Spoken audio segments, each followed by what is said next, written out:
두 번째 이야기 시작해 볼까 합니다. 저의 이야기에 공감해 주셔서 감사드려요. 내 마음대로 안 되는 게 자식이라지만 힘들었던 지난 날은 있고 이제 계속해서 이야기 이어가 볼게요. 기부 서류가 거의 마무리되고 나는 조용히 일상으로 돌아갔다.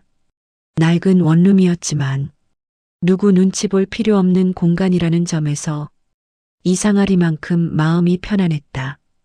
그러던 어느 날 오랜 침묵을 깨고 아들 민수가 전화를 걸어왔다. 엄마 요즘 잘 지내? 그동안 필요 없다던 사람이 갑자기 연락을 해오니 어찌나 어색하던지 그럭저럭 잘 지낸다. 나는 최대한 담담하게 말했다. 그러자 민수의 목소리는 갑자기 지나치게 밝아졌다. 엄마, 주말에 우리 집에 와. 수진이가 좋아하는 반찬 만들어 놨대. 그 말을 듣는 순간 나는 조용히 미소를 지었다. 이제 시작이구나.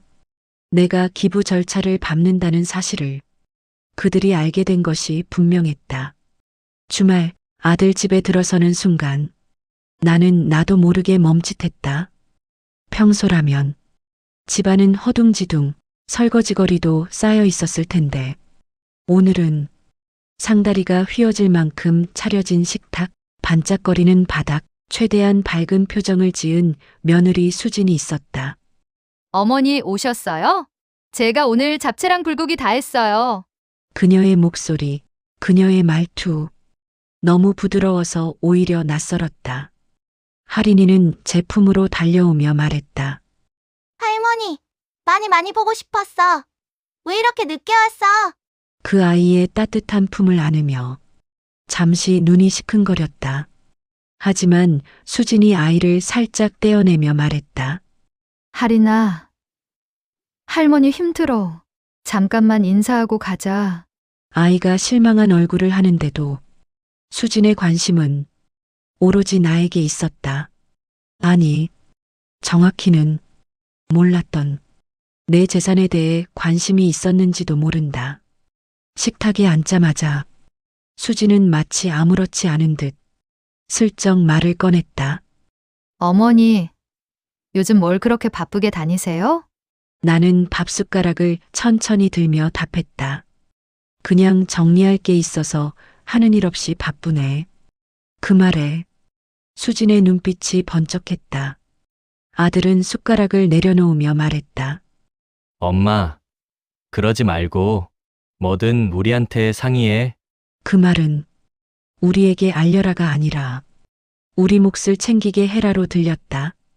식사를 마치고 수진은 저를 따라다니듯 대화를 유도했다.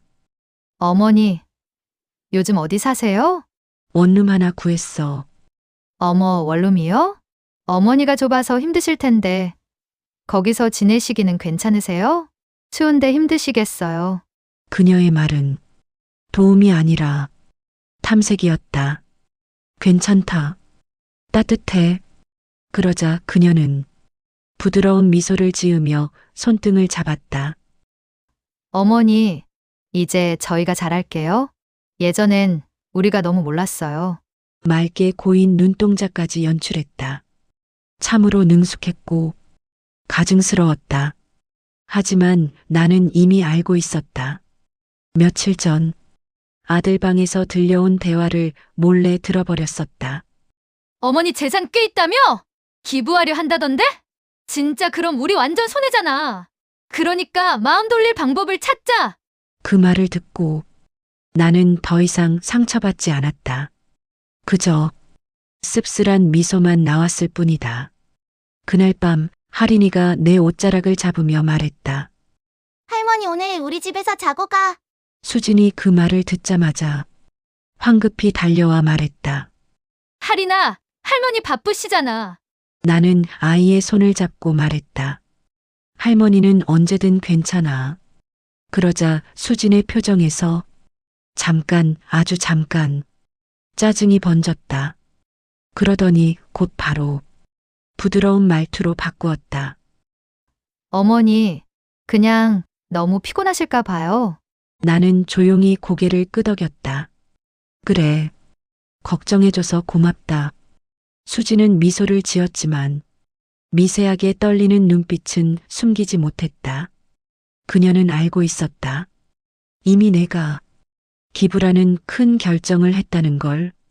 그리고 그 결정을 되돌리기 위해 호시탐탐 기회를 노리고 있다는 것도 모두 알고 있었다. 집을 나와 걸어가며 나는 문득 생각했다. 저 부부가 원하는 건 내가 아니라 내가 가진 돈이구나. 그리고 더 확실히 깨달았다.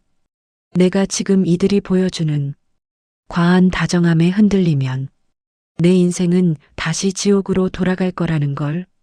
겨울밤 차가운 바람이 얼굴을 스쳤다. 나는 두 손을 주머니에 넣으며 조용히 중얼거렸다. 그래. 연기 계속해라. 나는 이미 다 알고 있으니까.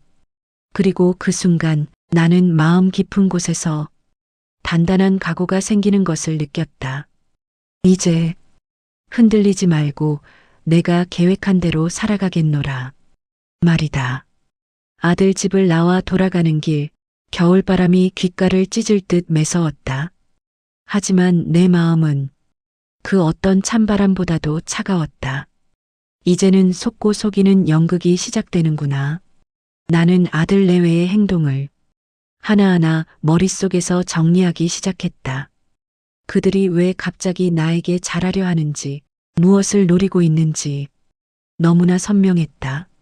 며칠 뒤 민수가 내 원룸으로 찾아왔다. 말끔하게 차려입고 손에는 과일 바구니까지 들고 있었다. 엄마 시간 괜찮아? 들어와라. 내 말투가 덤덤해서였을까? 민수는 눈치를 살피며 방 안을 둘러봤다. 엄마, 여기 너무 좁다. 이런 데서 어떻게 지내? 나는 차분히 말했다. 괜찮다. 내겐 충분하니까. 그러자 민수는 어색한 웃음을 지으며 자리에 앉았다. 엄마, 사실 수진이랑 얘기했는데 그의 목소리는 유난히 부드러웠다.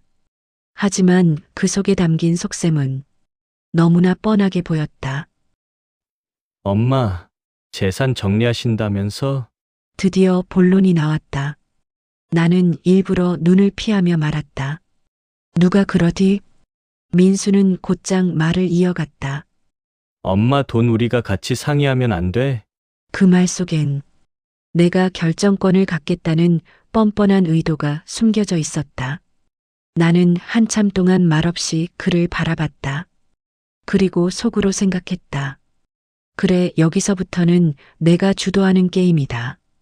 며칠 후 수진에게서 전화가 왔다.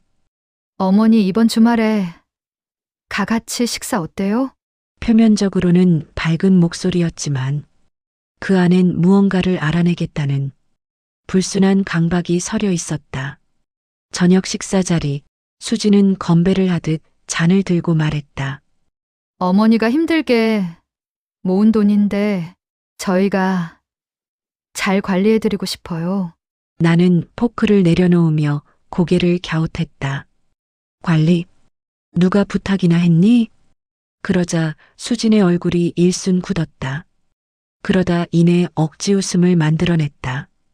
아니, 그게 아니라 그냥 어머니가 혹시 기부 같은 거 하신다길래. 아들 민수는 부연 설명이라도 하듯 말을 덧붙였다. 엄마가 가진 돈은 결국 가족을 위해 쓰여야 하지 않겠어? 나는 조용히 물었다. 가족? 누굴 말하니? 잠시 정적이 흘렀다. 둘은 서로를 바라보고 아들은 어색하게 씩 웃었다. 우리 셋이죠. 나는 그 말을 듣고 가만히 미소 지었다. 그 미소 속에는 조용한 비웃음이 담겨 있었다. 식사가 끝난 뒤 할인이가 내 손을 잡았다. 할머니, 나랑 놀자. 그 아이는 아무 잘못이 없었다. 그저 순수한 눈으로 나를 바라보고 있을 뿐이었는데 수진이 그 손을 급히 떼어냈다. 할인아, 할머니 피곤하시대. 아니, 할머니 괜찮아. 내가 말하자 수진의 표정이 순간 일그러졌다. 그러더니 곧 바로 표정을 고쳤다. 아이 참 어머니 건강 걱정해서 그러죠? 그녀는 그 와중에도 내 표정을 유심히 살폈다. 마치 기부는 취소했는지, 얼마인지도 모르는 돈의 흐름은 어떻게 되는지, 그것만이 그녀의 관심사처럼. 집을 나서는 순간 수진과 민수의 대화가 들렸다. 당장은 아니어도 어머니 마음만 바꾸면 돼. 맞아. 나도 그렇게 생각해. 기부 절차가 아직 끝난 건 아닐 거야. 그래, 그렇게 생각해라. 나는 엘리베이터에 혼자 서서 조용히 한숨을 내쉬었다. 그리고 마음속으로 말했다. 너희가 욕심낼수록 너희 인생이 어떻게 될지 내가 똑똑히 보여주마. 집에 돌아와. 나는 작은 공책을 펼쳤다.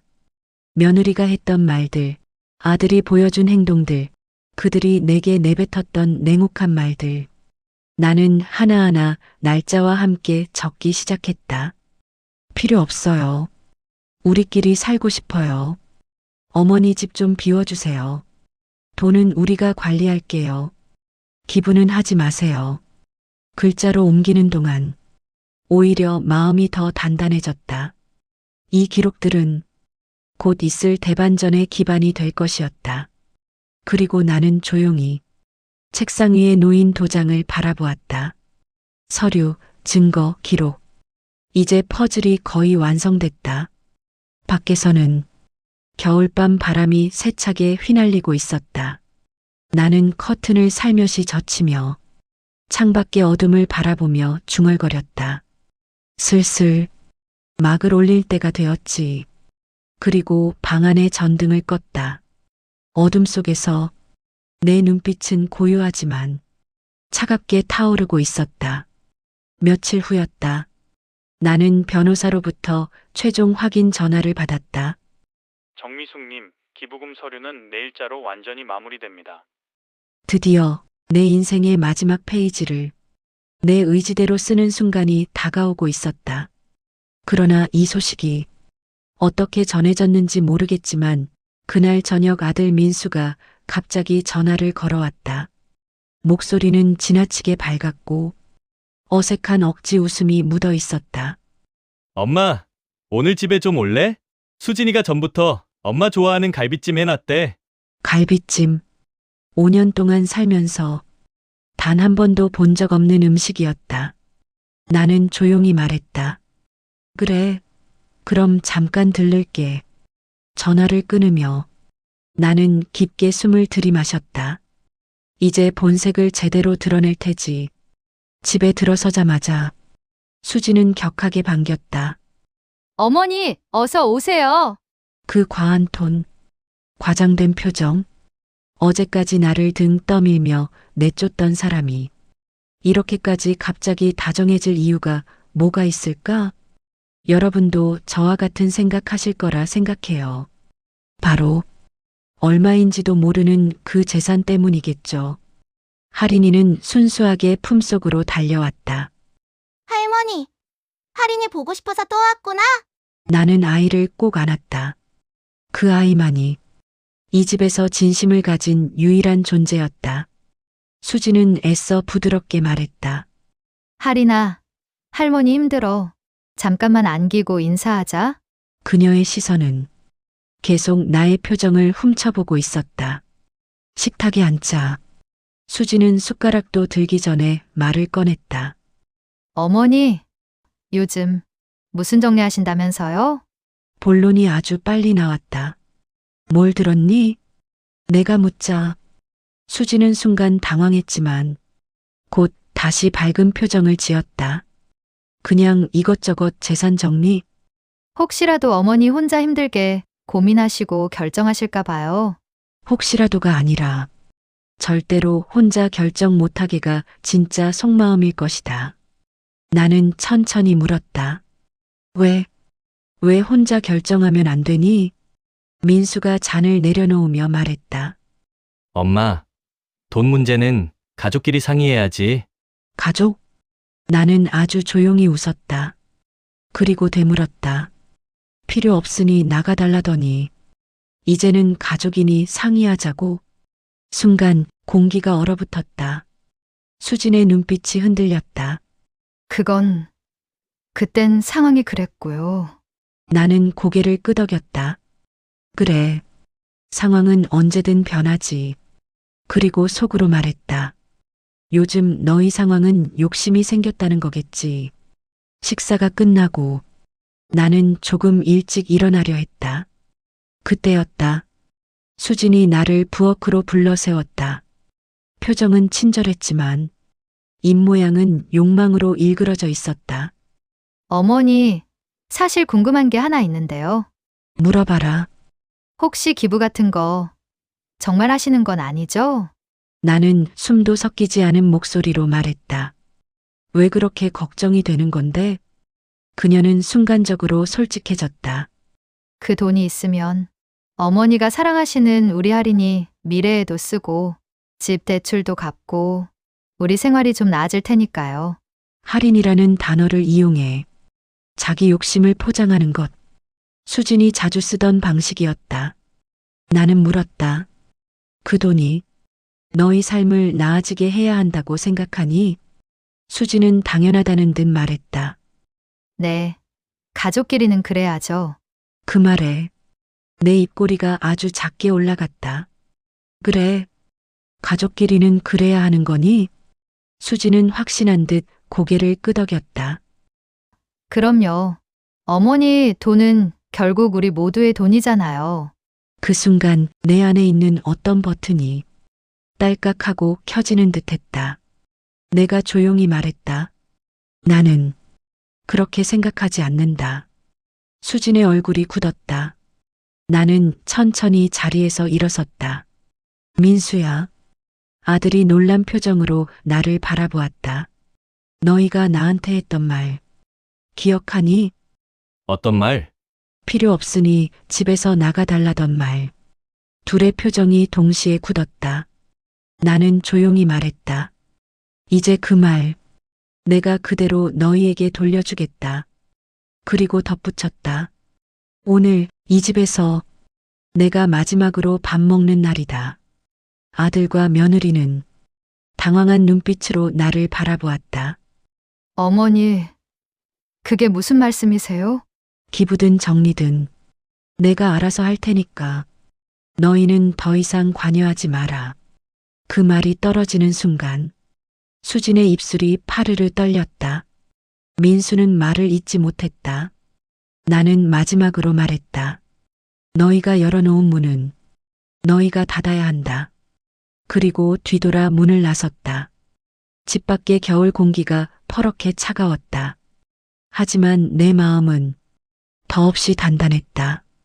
어미로서 그러면 안 되지만 아들 부부의 마음이 다치더라도 우리가 진짜 가족이 될 수 있는지 꼭 확인하고 싶어졌습니다. 그리고 나는 깊은 밤 스탠드 불을 켜고 앉아 조용히 웃었다. 본격적인 반전은 이제 시작이었다. 기부 절차가 마무리되던 날 변호사로부터 최종 문서가 도착했다. 정미숙님 전 재산 기부는 오늘자로 100% 완료되었습니다. 종이를 손에 들고 있는데 손끝이 떨리지도 않았다. 오히려 묘한 평온함만이 가득했다. 그래, 이제 됐다. 나를 필요 없다며 내쫓은 사람들에게 내 재산이 갈 이유는 단 하나도 없었다. 나는 조용히 문서를 봉투에 넣었다. 그리고 아주 작은 미소가 입가에 떠올랐다. 이제 무대는 완전히 내 손 안에 들어왔다. 그날 저녁 전혀 예상하지 못한 타이밍에 아들 민수에게서 연락이 왔다. 엄마, 내일 시간 돼? 우리 셋이서 꼭 하고 싶은 얘기가 있거든. 나는 대답했다. 그래, 얼굴이나 보자. 전화를 끊는 순간 그들의 초조함이 귀에 들리는 듯했다. 기부 서류가 끝나기 전에 어머니 마음을 돌려야 한다. 그 조급함, 그 안일함, 그 탐욕, 그 모든 게 이제 내게는 그저 조용한 코미디처럼 보였다. 다음 날 약속보다 한참 일찍 민수와 수지는 내가 사는 원룸으로 찾아왔다. 낯선 문 앞에서 둘은 과하게 화난 표정을 지어 보였다. 엄마, 어머니, 저희 왔어요. 그 과장된 호칭이 내 귀에 스며들던 그 순간 나는 깨달았다. 이제 이들의 연기가 마지막 국면에 들어선 거구나. 나는 문을 열어 그들을 맞았다. 어쩐 일이냐? 전화만 하면 될걸. 둘은 다급하게 들어와 앉았다. 할인이는 없었다. 아이에게 들키면 안 되기 때문일까? 아니면 이 대화가 아이와는 상관없는 돈 이야기라는 걸 스스로 알고 있어서일까? 수진이 먼저 입을 열었다. 어머니, 저희가 이렇게 찾아온 이유는요. 그녀의 말투는 평소와 달리 조금 떨리고 있었다. 아들은 시선을 피하며 말을 잇지 못했다. 그래서 내가 먼저 입을 열었다. 왜? 돈 때문에 온 거니? 둘은 순간적으로 얼굴이 굳었다. 아, 아닙니다, 어머니. 그냥 요즘 어떻게 지내시는지 해서. 수진의 입은 말을 했지만 그 눈은 완전히 솔직했다. 기부 취소했는지, 아직 남아있는 돈은 있는지, 그걸 확인하러 왔다는 눈. 나는 그녀를 똑바로 바라봤다. 기부 얘기 말이냐? 그 순간 둘의 표정이 확 변했다. 민수는 멋쩍게 웃으며 말했다. 엄마, 그거 기부 말인데 취소할 수 있는 거지? 왜? 취소해야 할 이유라도 있니? 그들은 서로 눈빛을 주고받았다. 수진이 숨을 들이마시고 아주 조심스럽게 말했다. 어머니가 사랑하시는 할인이 미래도 있고, 저희도 지금 사정이 많이 어렵고, 그 돈이 있으면 우리가 좀 더 잘해드릴 수 있을 것 같아서요. 우리가 더 잘 해드릴 수 있을 것 같다고? 그 말이 얼마나 비겁한 핑계인지 그들은 모르는 척하고 있었다. 나는 물었다. 나한테 잘한다는 게 뭐니? 수진이 곧바로 대답했다. 어머니 모시고 살 수도 있고, 같이 여행도 다니고, 어머니도 혼자 계시면 외롭잖아요. 민수도 거들었다. 엄마가 갖고 있는 그 돈 내가 잘 관리하면 우리 가족끼리 더 화목하게 지낼 수 있지 않아? 나는 고개를 천천히 들었다. 그리고 차갑게 말했다. 필요 없다고 집에서 내쫓던 사람들이 갑자기 왜 이렇게 따뜻해졌을까? 둘의 얼굴이 동시에 굳어졌다. 민수가 버벅였다. 엄마, 그때는 우리 수진이가 스트레스가 많아서. 수진이 재빠르게 끼어들었다. 맞아요, 어머니. 우리가 잘못했어요. 진짜 반성했어요. 반성하는 얼굴은 아니었다. 반성이란 눈에 고이는 물기가 아니라 말이 아닌 행동에서 드러나는 것인데, 하지만 그들은 반성하는 척만 하고 있었다. 아주 철저하게. 나는 그들의 연극을 잠시 감상하듯 바라봤다. 그리고 아주 작은 목소리로 말했다. 그만하자. 둘은 놀랐다. 어머니, 우리 진심이에요. 나는 고개를 저었다. 아니야. 진심 아니야. 나는 자리에서 일어났다. 두 사람을 내려다보며 말했지만 목소리는 낮고 차분했다. 너희 표정이야. 너희 말투야. 너희 눈빛이야. 내가 다 봤어. 둘은 모두 얼어붙었다. 내가 마지막으로 말했다. 너희가 진짜 원하는 게 뭔지 난 이미 알고 있다. 그리고 덧붙였다. 하지만 이미 늦었어. 민수가 다급하게 물었다. 엄마 뭐가 늦었다는 거야? 나는 가방 안에서 작은 서류 봉투 하나를 꺼내 그들의 시선이 닿지 않는 곳으로 밀어 넣었다. 그리고 말했다. 내가 가진 모든 것 이미 다 정리했다. 둘은 숨이 멎은 듯 나를 바라보았다. 수지는 떨리는 목소리로 물었다. 정리요? 나는 고개를 끄덕였다. 그래. 너희가 찾던 건 이미 사라졌어. 둘은 말문이 막혀 아무 말도 하지 못했다. 그리고 나는 그들을 집으로 돌려보내며 방으로 방문을 닫고 들어갔다. 저의 두 번째 이야기 어떠셨나요? 저는 아직도 그 상처가 지워지지 않아요. 이제 폭풍 같은 세 번째 이야기만 남았네요. 제가 진짜 그들의 가족이 될 수 있을지 마지막 세 번째 이야기도 기다려 주실 거죠? 다시 한번 마음을 가다듬고 마지막 세 번째 이야기로 돌아올게요. 끝까지 함께 해주세요.